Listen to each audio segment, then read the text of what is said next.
तो last part में हमने देखा था कि जंगकुक सावजी के घर से अपने पुराने घर में रहने चला गया था, जहाँ पर वो पहले अपनी मॉम के साथ रहता था। जब वो हाई स्कूल में सेकेंड ईयर में था, तब वो उस घर को छोड़कर बाहर दूसरी जगह पर रहने चला गया था। और अभी उसे लेकर 10 साल बीत गए हैं। अभी जिस घर में उसका जन्म हुआ था, जहाँ पर वो बड़ा हुआ था, उस घर में वो फिर से वापस रहने आ गया है। वो हर रोज जो चीजें यूज करता है, वो सारी चीजें उसने अपनी सिटी अपार्टमेंट से मंगा ली है, क्योंकि वो उस अपार्टमेंट में बिल्कुल भी जाने का नहीं सोच रहा है। तो इस तरीके से अगर किम जंगकुक को ढूंढता हुआ फिर से अपार्टमेंट में गया, किम उसे ढूंढ नहीं पाएगा। और अभी के लिए तो उसने वो अपार्टमेंट बेचने का नहीं सोचा है। जब भी वो वहां से अपनी कार लेकर गुजरता है, तब उसे वो अपना बेवकूफ़ भरा वक्त याद आ जाता है। और इस तरीके से हर रोज उसे वार्निंग मिलती रहती है कि ऐसी बेवकूफ़ी तुम फिर आगे कभी मत करना। फिर वो अपनी मॉम की सेमेट्री को विजिट करने गया। वहाँ पर ड्रिंक करते हुए वो अपनी मॉम से काफ़ी ज़्यादा बात कर रहा था कि मॉम, आज मैं आपसे मिलने आया हूँ। आज कोई स्पेशल दिन नहीं है, लेकिन मुझे आज आपकी बहुत ज़्यादा याद आ रही थी। रिसेंटली मैं एक रिलेशनशिप में था, लेकिन वो ठीक से नहीं चली। वैसे भी अब उस तरह की चीज़ों में मुझे इंटरेस्ट नहीं है। वो सब कुछ बस यूजलेस है। उसने ट्राई किया और एक ही बार में पूरा गिलास पी गया। और फिर से वो सैड बन के कहने लगा कि बिजनेस में भी मेरा बहुत ज़्यादा लॉस हो गया, लेकिन कोई बात नहीं, आपका बेटा कैपेबल है। मैं फिर से अपना बिजनेस खड़ा करूँगा, तो उस बारे में आपको चिंता करने की कोई ज़रूरत नहीं है।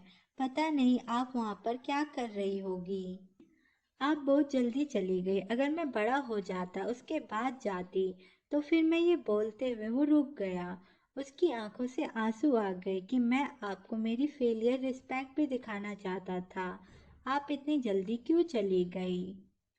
मतलब कि एक बच्चा जिसकी अच्छे से परवरिश हुई हो, वो बड़ा होने के बाद अपने पेरेंट्स को रिस्पेक्ट देता है, उसे अच्छे से ट्रीट करता है। तो वैसी वाली फेलियर रिस्पेक्ट वो अपनी मॉम को दिखाना चाहता था, पर उसकी मॉम तो जल्दी ही चली गई।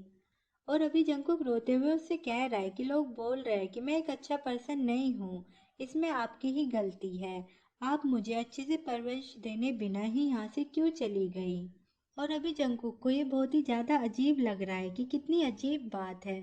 इतने सालों में मेरा जितना भी बैड लक से सामना हुआ हो, लेकिन मैं नहीं रोया। पर अभी मैं खुद को रोने से क्यों नहीं रोक पा रहा हूँ? ऐसी काफ़ी सारी चीज़ें हैं जो जंकुक ने कभी किसी को नहीं बताई। ज़्यादातर लोगों के कंपेयर में जंकुक को हमेशा जो कुछ भी चाहिए होता था वो उसे मिल जाता था। वो उसे पाकर रहता था और हर एक दिन वो बहुत ही प्राउडली जीता था।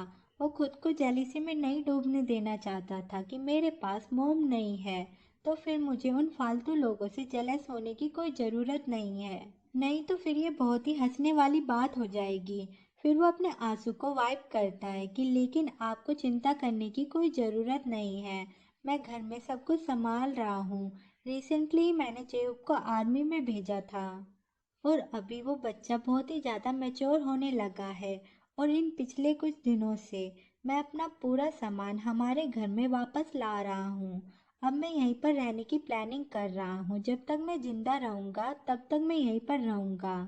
उस औरत को और उसके बेटे को फिर से मैं इस घर में नहीं रहने दूंगा। और बात करें, मेरे डैड ने एक बार कहा था वो खुद को आपके पास दफनाना चाहते हैं, पर मैंने उस बारे में सोचा और मैं जानता हूँ कि आप ये नहीं चाहोगी।